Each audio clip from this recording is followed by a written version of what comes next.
When I turned 18, my life took a difficult turn. My parents, Rachel and Gregory, and my twin sister, Olivia, decided there wasn't enough space for me at home, essentially forcing me to leave.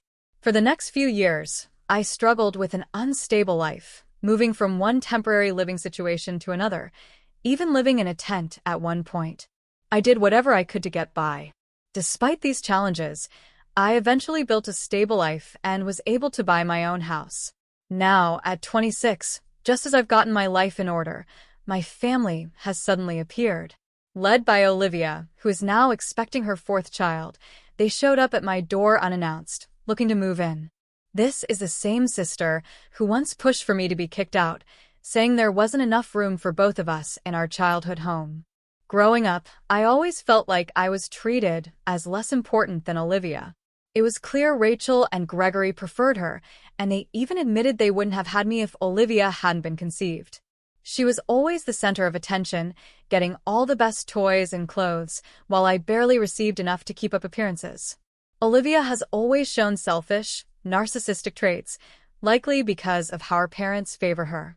Instead of being a supportive sibling, she consistently brought me down. The only person who ever treated me kindly in our family was my grandfather, Edward. He saw how unfairly I was treated, but when he passed away when I was 15, the last bit of kindness in my home disappeared. When Olivia got pregnant as a teenager, Rachel and Gregory married her off to her boyfriend, Liam, and brought him to live in our already crowded house. This left me without even a couch to sleep on. My dad, Gregory, sometimes slept on the living room couch, so that wasn't an option either. With nowhere else to go and being told not to ask relatives for help, so the family's dysfunction would stay hidden, I was completely forced out. I ended up living in a tent in our backyard, which happened after the police mistakenly brought me home during a brief period of homelessness. This setup was meant to be a reward for keeping quiet about the reality of my living situation. After years of struggle and hard work, I finally managed to improve my life both physically and emotionally. Now, as my family tries to intrude on the life I've carefully built, I'm at a crossroads, unsure how to deal with their unexpected and unwelcome return. They had once offered me a spot to live in their backyard, but only if I cleaned it up first.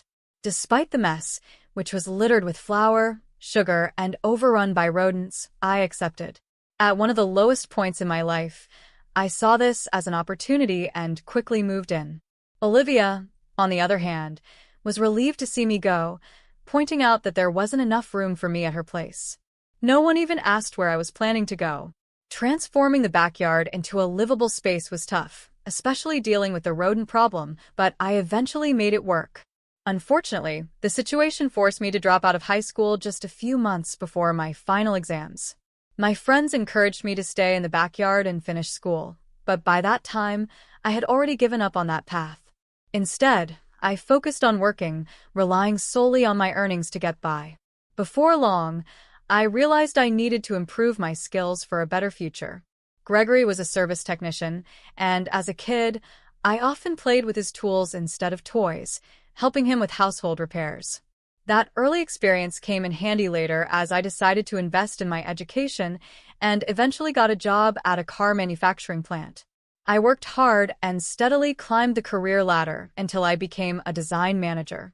Recently, an old friend, Ethan, who was going through a divorce, needed to sell his house quickly.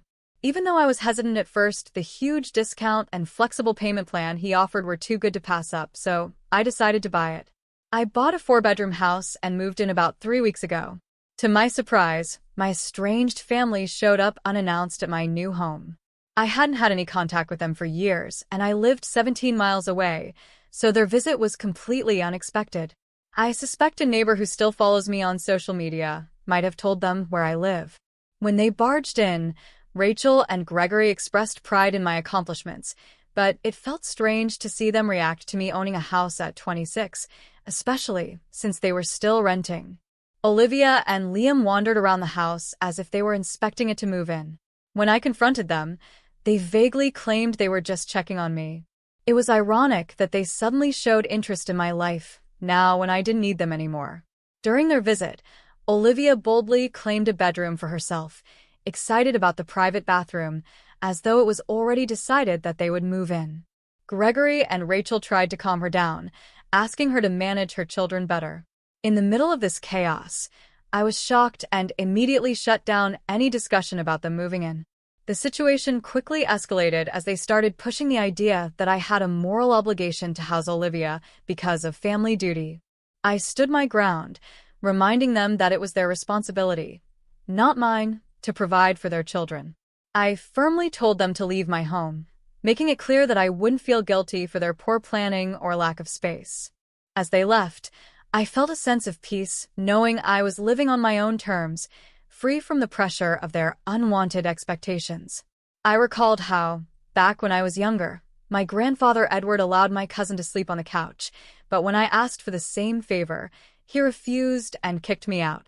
I vented about how I had struggled, living with rodents in my employer's garage and then in a cramped apartment for 10 years, but no one from my family ever checked on me. When I shared these memories, Rachel began to cry and try to hug me, but I stopped her and insisted they leave. Liam, my brother-in-law, told me to toughen up, bringing up his own hard times and saying I had more than enough space in my house since I was single. I sharply told him to stay quiet.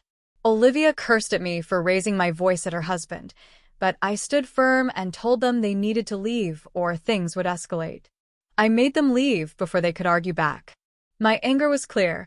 I had endured their toxic and selfish behavior for too long, and now their greed was obvious. I was no longer the obedient teenager they used to manipulate. If they had pushed any further, I was fully prepared to involve the police. To clarify, Olivia never once offered to pay rent. She and Liam had been freeloading off Rachel and Gregory for over a decade, and now they seemed determined to do the same with me. Despite the clear strain this put on Rachel and Gregory, they never took any steps to encourage Olivia to become independent. Instead, they tried to dump the responsibility onto me. A week after our first confrontation, Rachel returned, but this time she was more direct. She argued that my home had enough room to house Olivia and her family, again mentioning how crowded things were at their place. I stayed firm in my refusal. When persuasion didn't work, she shifted to veiled threats, implying that my large, mostly empty house was a security risk and that having family around would be safer and helpful with household chores. I dismissed her manipulative tactics and told her clearly to leave and not come back. Just a few days later, a neighbor informed me of suspicious activity around my house. He said he had seen a pregnant woman, a man, and a young boy peering through my windows and hanging around the backyard, likely trying to break in. I was grateful for his vigilance, gave him my contact information, and asked him to keep an eye on things. I had planned to install security cameras, but unfortunately, I didn't act fast enough. 5 days later, the same neighbor called to say he thought someone had broken into my home. When I rushed back, I found out he was right. Olivia and Liam had entered through a rear window. When I confronted them, Olivia tried to justify their actions, claiming they had no other choice and accusing me of being unreasonable. As I processed her audacity, Liam smugly commented on how easy it had been. I lost my temper and physically confronted him. Olivia tried to get between us, and in the chaos, their teenage son hit me over the head with a bottle, leaving me bleeding. The situation spiraled out of control, and Olivia called Rachel and Gregory, telling them I was the aggressor. When the police arrived, they began sorting things out while Olivia and Liam frantically apologized, begging the officers not to arrest their son. Despite their pleas, I was ready to press charges against all of them.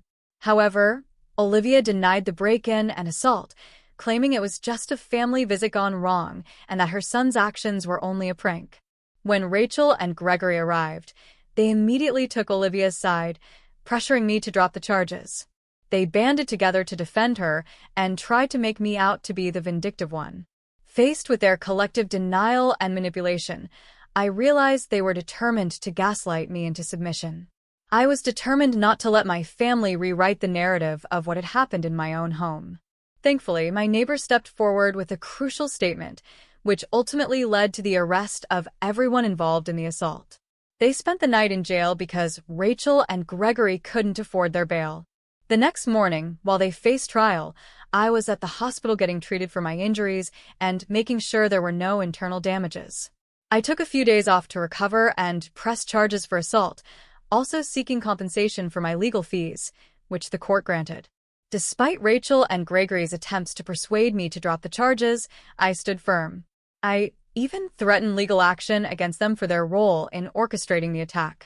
Since my nephew is a minor, he was dealt with under juvenile law and only spent a short time in a juvenile facility, with his parents held responsible for restitution, lost wages, and covering my medical expenses.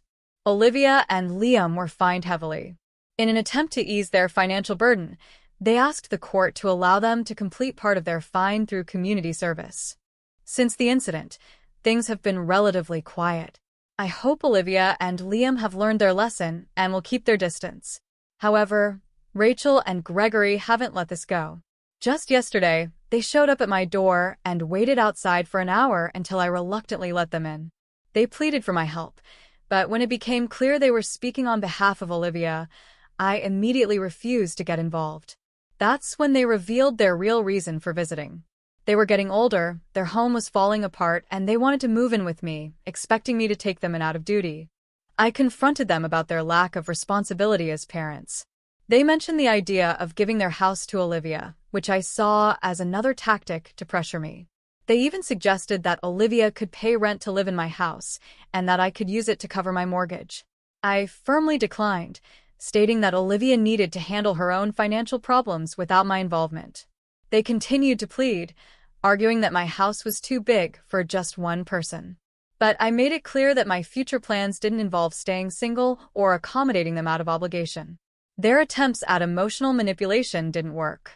I reminded them of how they had treated me in the past and emphasized that I would not be guilted into giving in.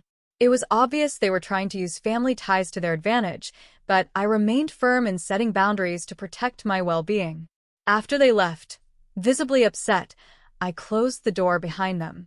Regardless of whatever names they might call me, I resolved not to give in to their demands or let them take advantage of me. This experience has been a harsh reminder of how toxic and manipulative my family can be.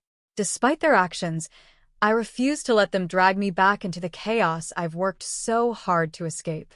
I've built a life of independence and stability, and I intend to keep it that way.